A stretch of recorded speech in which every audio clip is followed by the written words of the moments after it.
Hey, what up, everybody? Thank you for tuning in to the 40 Time Podcast. I got Mikey Wolford here. I've been knowing Mikey for a long time, since he's been in, sixth grade? He went to school with my daughter, and it was funny. I remember my daughter was in school, and she comes home and she goes, "Dad, the Mikey kid goes to Noble." And you know what I mean? So I was like, Mikey, like I didn't know who you were at that time, but then that summer I got a chance to meet you. Mikey is very dear to me. I gotta give myself a shameless plug. Mikey was in his 8th grade president's speech to his class, shouted me out back then, so I appreciate him at that point. And that day probably was a rough day for me in my life, and to see him shout me out in the middle of all those people, that really meant a lot to me. Mikey is an athlete. Mikey is a media guy. He's a manager, but when I say manager, he really manages the media. He manages all the different things that you guys see on social media. But my biggest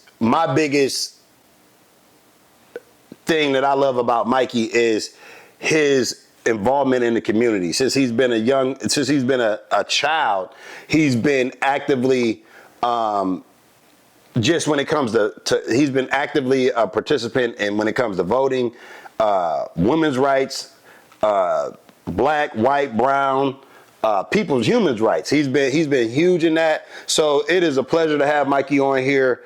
Mikey, what's up, man? What's up, man? I had to come on. You know, I sent you that text. I had to get on here. Yeah, Mikey basically said, "Hey, coach, you know you got to have me on there or I'm going upside your head." You get what I'm saying? Like, it's going to be some smoke in the city if I don't get on that podcast soon. So the next day I booked him. So it just went like that. You know what I mean? So we get right into it, Mikey. What's a dream you're still chasing? Something that keeps you awake at night? Shoot, that's a good one to start off. It's deep. But I think, and this is something I've talked about. I actually had the opportunity to go there was an open gym in the inner city last week, and I had the opportunity to talk to some of the kids playing, and this is kind of what I said to them. But I've still got so much I can learn from so many people, and I'm around constantly so many people, whether it's in basketball, whether it's in politics, whatever it's in, just a daily interaction anywhere. But there's always so much that I can learn from every single person I interact with. And I think that I've kind of changed my approach to every conversation I have to what can I absorb from them. Yeah. So I think the dream and goal that I'm still chasing is everything that I get poured into me, I want to pour back into somebody else. Yes. So every single lesson I've learned from you, every single lesson I've learned, there's so many people, Coach Mike Thomas at EK, there's a guy named Coach Speedy Walker in Detroit.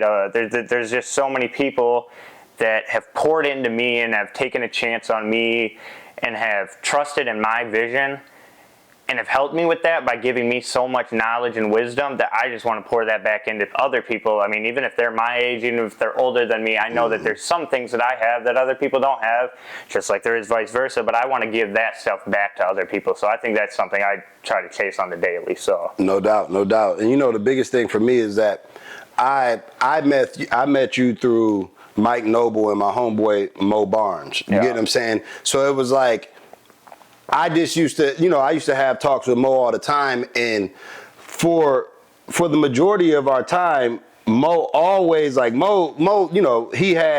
Thundercats on his team. Yeah. But you were always to him, you were like that glue to his team. You get what I'm saying? Yeah. He always talked about you, and he always talked about your ability to adapt to the different situations, even adapt to, just the hard coaching that he would come with. So, it's like for me, when you talk about all the people that poured into you, I think about those two as well, because that's how I met you, through those two. You know what I mean? So it's just good to see you giving back from what you've got. You get what I'm saying? And life is a constant flow of giving and receiving, and it's good to see a young man understand that early. Because I'm gonna be honest, I didn't understand that early. Yeah, and honestly, I was just thinking about the current people, but honestly, I'll say this regardless of anything with basketball. I will say that I think Coach Mo I'll honestly say I think Coach Mo kind of changed my life in the vision that I always went to East Grand Rapids growing up, and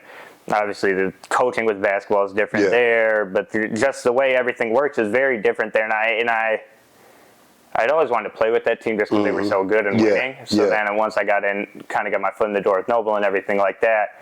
But I think once I got there in the first few practices and everything like that, whether, I mean, not even talking directly at me, but just like the yelling that was discipline, I think just so much different. And all that different stuff, like, it was just like, it was different to me, and it was like, at first it was kind of like, whoa, like, do I really want to be here? Like, what in the hell? Yeah, but I think at the end of the day, I got used to that, and like, regardless of anything basketball, I think, and I mean, and this is what, saying to Coach Mo, like, I would say that he changed my life, regardless of anything, just by the way that I was able to adapt to different kinds of leadership under him. Like, I can take the kind of leadership that I was introduced to at East Grand Rapids. I can take the kind of leadership I was introduced to with Coach Mo. I can take the different leadership, so many different leadership styles now, and I can learn and grow under that. So I would say, and then obviously Noble, it was the same thing. But I would say for those two guys, I mean, obviously I don't play for Mo anymore, and I don't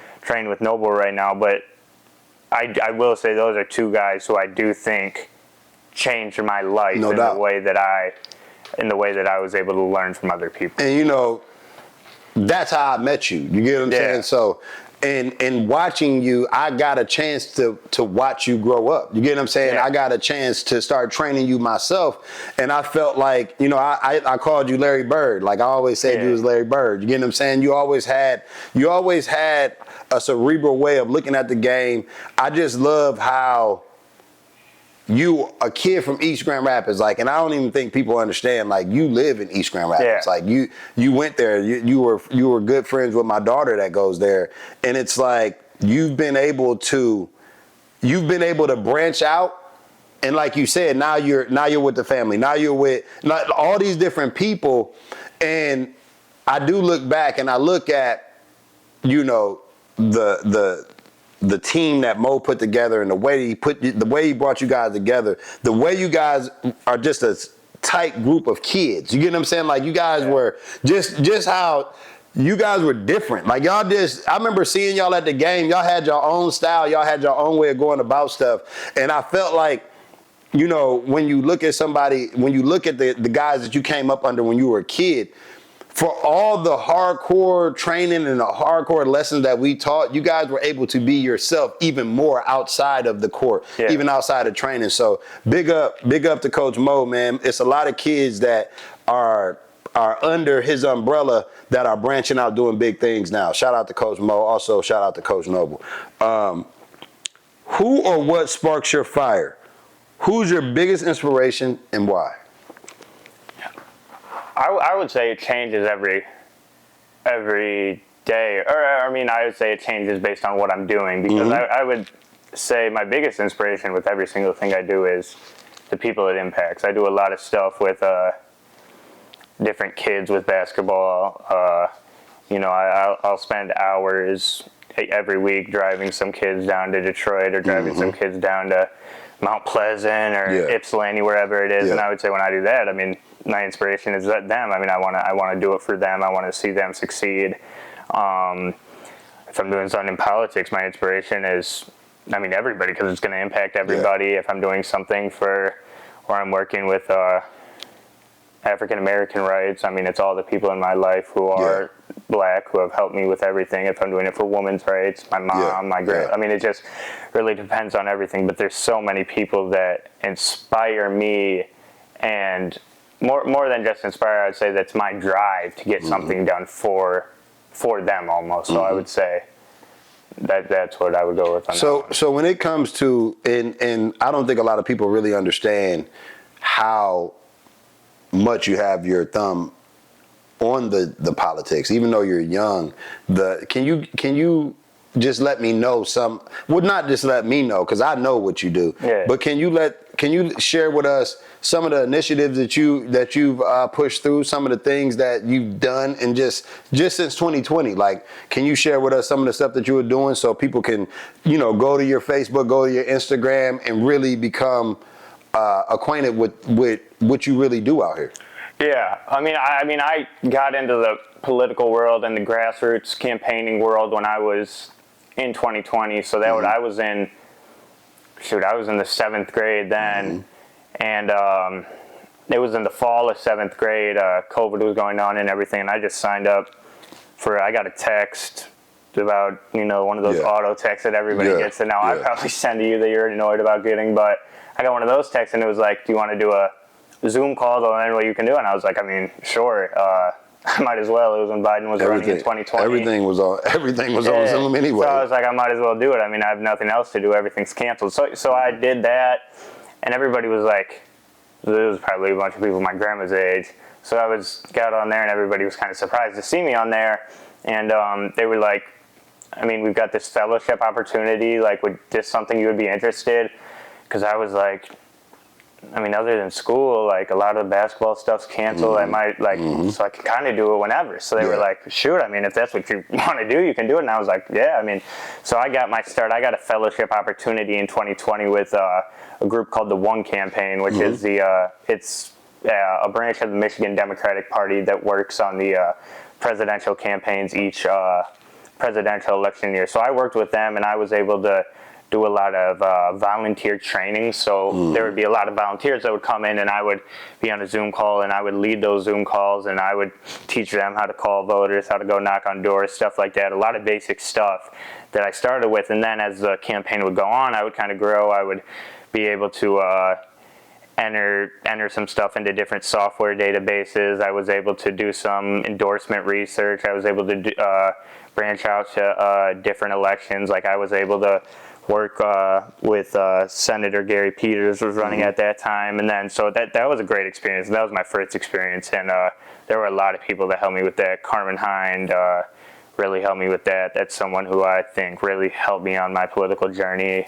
Tiana Peavy, Max Allbuck, a lot of people like that really helped me get going with that journey. But then after that, I was able to a woman named Mo Doon. She worked with that One Campaign, and she referred me. There was a Senate election in Georgia that wasn't decided. It had to go out into a runoff election because nobody got 50% of the votes. But this was the election that was going to decide the Senate. Like, it was tied up, so everything was going to that. People were donating every money from all around the country. There was an election in December, and she referred me to them, and they were like, sure, I mean, we might as well pick them up. So I was able to then work on that election. It was all through Zoom. It was in Georgia during COVID and everything. I continued to be able to grow what I did and the responsibilities I took on. And then since then, I've worked for a ton of people. I went back to the One Campaign this past year. I worked for Representative Hillary Skolton some. I've had a lot of fun opportunities through the Kent County Democratic Party. I've the Kent County Democratic Party chair, Kim Gates, she's done a ton for me. She's given me a lot of responsibility. She trusted and valued my vision and what I brought to the party. So, I mean, I'll always appreciate and have a lot of respect for her. And then I also was able to do a lot of voter registration stuff. That was a lot of nonpartisan work that I did. Wasn't really focused on who to vote for, but just go vote. Like, your vote matters. I did a lot of stuff with a group called the League of Women Voters. The lady Joan Long helped me with that. We went to East Kentwood High School, Wyoming High School, a few other places, and we registered over hundreds of kids to vote for the upcoming election. I was able to get a lot of friends of mine involved. You know, I remember one of my proudest moments in my political career, I guess you would say, is this was last year.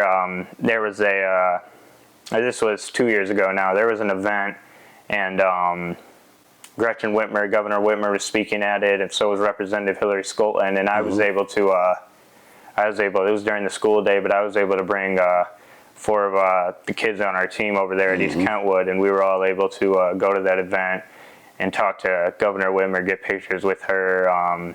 Representative Skolton, 2 people who I've known for a while now, but just to be able to see them interact with those representatives and those leaders in government was something that was like that again, going back to what you say, like that's part of my drive. Like seeing moments like that, I'm like, dang, like this is really doing something. So, I would say that.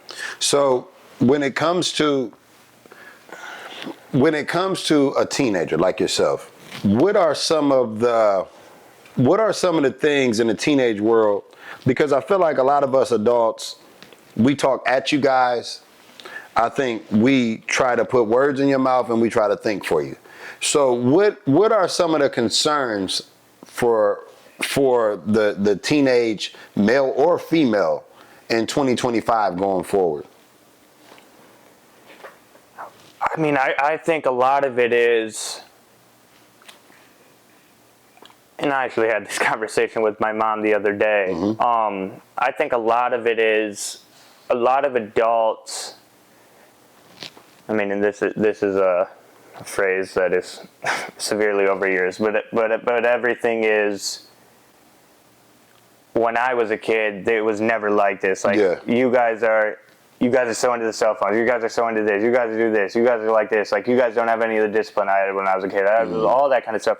And a lot of that's true, but I think a lot of it's not. A lot of it's not. A lot of it is true, but a lot of it's not. But I think more than that, it's never like we just say that, and then it's like, I mean, adults just say that, and then a lot of times it's never like, okay, so then what? Can you guys help me get that discipline? Like, yes. I know you've talked about a lot, like your grandma helped you a lot in Ohio. Like, you talk about how you came up and you always had people who were teaching you like correct discipline, how to live and stuff like that. You gotta show it. You gotta. But you had those people doing that. Like, there's people like now. So if somebody says that to me, they'll just say it, and then they'll never teach me how to gain that discipline. And it's kind of like, it's annoying. Yeah. And I'll say this: I have friends growing up that their dad was in jail or dead. Their moms were addicted to drugs or in jail. Their older brother in 7th grade pretty much became the caretaker of their life, and they're in 5th grade. Now he has to. His mom, like his whole family is part of the streets. So it's like this kid has no other choice. He really has no other choice. You know, my dad, my grandfather, they did everything they could do for a lot of my friends, but it was just the environment that they were in. They were forced to be in. Like, the kid didn't ask to be in that situation. Yeah. I used to hate it when people used to talk down on them and say, well, you need to get a job. Well, give them a job. Like, what can you do? What can you put in this person's life that can pay $1,100 in 1993 other than what he has to do? Like, I don't like, and I'm saying this as an adult, I don't like adults who say, you don't have this, you don't have that, these kids don't have this. Well, what the hell are you going to help them get? Because if you're not going to help them get it, shut the hell up. Like, it's just straight up. And it, like, people weren't, I'm going to say it like this. When we were teenagers, guess what we didn't have, Mikey? We didn't have the internet. Yeah. We got the internet in like 1994, 1995, 1996. But it wasn't Facebook. It wasn't Instagram. We had Sega Genesis. We had, if you wanted to talk to your homeboy, you had to call your homeboy on the phone. And if he wasn't at home, you just couldn't find him anywhere else. Like, it's convenience is what you guys have. Yeah. You guys are actually way smarter than we were. It's just that we didn't have the distractions. You know how easy it was? You know how easy it was to focus on football in the summertime when you didn't have no Instagram, you didn't have no cell phone, you didn't have anything. We didn't have anything that you guys have. You get what I'm saying? Yeah. And so it's like, it's annoying, and I always want to give you guys the floor to talk to the adults, because at the end of the day, how am I supposed to know how to help you if I'm trying to tell you what you need? How am I going to tell you how am I going to help you if I never give you the floor to tell me what you need help with? You get what I'm saying? So I ask that question a lot because I want parents to understand we are not as good as we think we are as parents. You get what I'm saying? Like, my biggest struggle is feeling like I'm never that good as a parent. You get what I'm saying? Like, and I never want to get to a point where my kids get older and they don't want to be around me. You get what I'm saying? I have issues with my kids now, and it's like a lot of things I wish I can say. A lot of things I wish I could make an excuse for. But at the end of the day, it's not the teenagers, it's not the kids' job to love. It's not your job to love us adults. It's not your job to teach us. It's our job to love you. It's our obligation to teach you the way. So at the end of the day, we have to listen to what you guys have to say. And I'm glad that I got you on, because I feel like as a representative, you somebody that's around our state representatives. You're around senators, you're around people. You're around the people who make decisions. And so for me, if I get an opportunity to have a one-on-one with you, then you're basically my teenage representative. Yeah. You get what I'm saying? So the questions that I ask, I know that you powwow with your homeboys and you guys and girls as well. And you guys come out with these things that really can help America, because it helps people realize, like, maybe I need to shut the hell up and just do more and quit talking about what I don't do and what, you know what I mean? So it's a slippery slope, because one thing I will say about adults now compared to adults back then, see, they always talk about you guys and what you guys don't do. You know what adults weren't when I was a kid? You know what they weren't? They weren't sensitive as hell. Yeah. They weren't offended by things that had nothing to do with them. Yeah. You get what I'm saying? They were thick-skinned, and I know that sounds bad, but adults, it's not the kids that are in the uproar if I say, I don't like green. Oh my God, you don't like green? What do you mean? He's such a fashion. Like, we didn't have that. We had hard-nosed adults. We had people that were like, look, I clothe you, I feed you, I take you on vacation once or twice a year. Like, whatever you need, I'm there for you. You got insurance, you got dental insurance, you got life insurance, like, you got all these things. Now it's up to you to make it happen. That's what we had. We didn't have helicopter parents. We didn't have parents trying to be teenagers. We didn't have that. Like, parents were parents back in the day. Like, my mom is only 17 years older than me, and I could have swore she was 500 years older than I was. You get what I'm saying? Yeah. It's like, we got parents trying to be the teens nowadays. So hopefully I'm not getting down on the parents too much, but it's really what needs to be said. I mean, that's just real rough. It needs to be said. For sure. So another question: what's a hobby or a passion that makes your heart open up and your worries fade? I would say basketball still. I think it's just changed how that looks, but I would still say that, like, that's something that, and that's it. Like, I was talking to he's an assistant coach at Western Michigan, and he was probably the first coach, and I've grown a lot of relationships with coaches, college coaches now, and I've met some really cool people. But it was this past fall before I was involved with a lot of different things I'm involved with now. I told them about some kids we had at East Kentwood. I told them, like, my vision and, like, how good they can be and the level that they can get to, and he like trusted that vision. He was like, I see where you're coming from. But anyway, he was the first guy I ever built a relationship with, and he kind of, again, like, I would say he took a chance on me in terms of, like, putting time into those kids and stuff like that. So I texted him probably 2 days ago, and I was just like, man, like, thank you.